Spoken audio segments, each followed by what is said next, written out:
آگے فرمایا وما کان قولہم، اور وہ لوگ یعنی پچھلے لوگوں کی اللہ تعالیٰ ہمارے سامنے بیان کر کے ہماری ہمت کو باندھنا چاہتے ہیں.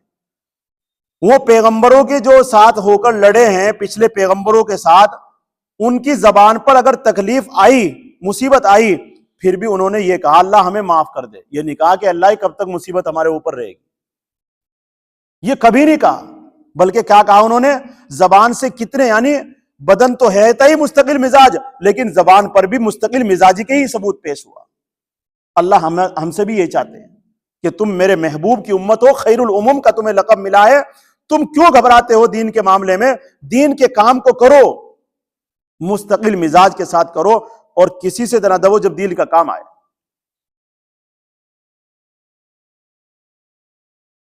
تو اب لوگوں کا مزاج بنا ہوا ہے، پیلسوں میں کھانا دے رہے ہیں، اور امام صاحب کو بیچارے کو وہ مجبوری ہو کر جا رہا ہے. علماء کو دعوت دی جا رہی ہے، علماء بھی جا رہے ہیں کہ ہماری رسید کم نہ ہو جائے. امام بھی سوچ رہا ہے کہ میری امامت نہ چھوٹ جائے.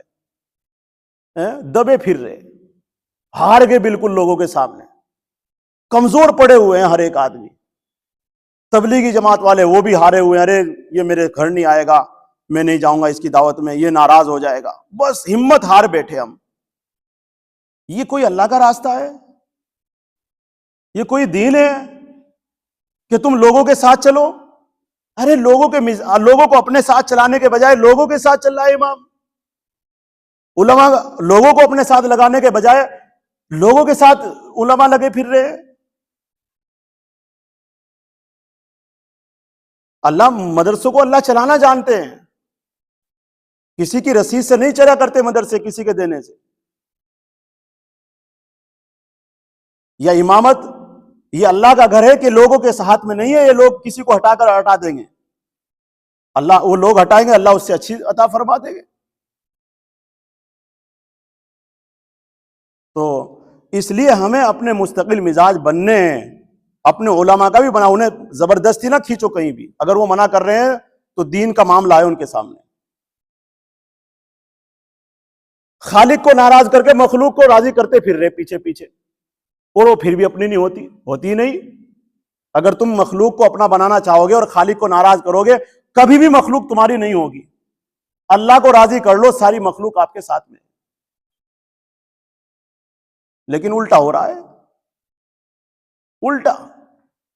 پھر ہو جاؤ پیچھے پیچھے ہاتھ جوڑتے ہوئے، دیکھیں گے کیا ہوگا. تو اس لیے قرآن یہ کہنا چاہتا ہے کہ پچھلے پیغمبروں کے علماء کبھی بھی کسی سے دبے نہیں، کسی کمزور نہیں پڑے، مستقل مزاج رہے ہیں. اور پھر اپنے اس کام پر بھی کبھی فخری الفاظ نہیں کہے میں نے یہ کیا، بلکہ کہتے تھے اے اللہ ہمیں معاف کر دے، اے اللہ ہمیں معاف کر دے. پھر بھی اللہ کے سامنے یہ کہا کرتے تھے، اور یوں کہا کرتے تھے، اور یوں کہتے تھے کہ اللہ اگر ہم سے کوئی دینی معاملے میں کوئی حد سے تجاوز، کوئی غلطی ہو گئی ہے، اے اللہ اسے بھی معاف کر دے، اور ہمیں دین کی معاملے میں ثابت قدم ہمارے قدموں کو جما دے. اللہ سے دعا کرنی چاہیے. دعا کرتے نہیں ہیں اللہ سے، اور پھر لوگ ہمیں جسے چاہے موڑ لے. وما کان قولہم، قرآن یہ کہتا ہے وما کان قولہم الا ان قالوا، ان کی زبان پر سوائے اس کے وہ یہ کہا کرتے تھے ربنا اغفر لنا، ہے ہمارے رب ہمیں بخش دے ذنوبنا، ہمارے گناہوں کو، واسرافنا فی امرنا، اور ہم سے جو زیادتی ہو جائے ہمارے کاموں میں، حد سے اگر ہم نکل جائے اسے بھی معاف فرما، بخش دے مولا.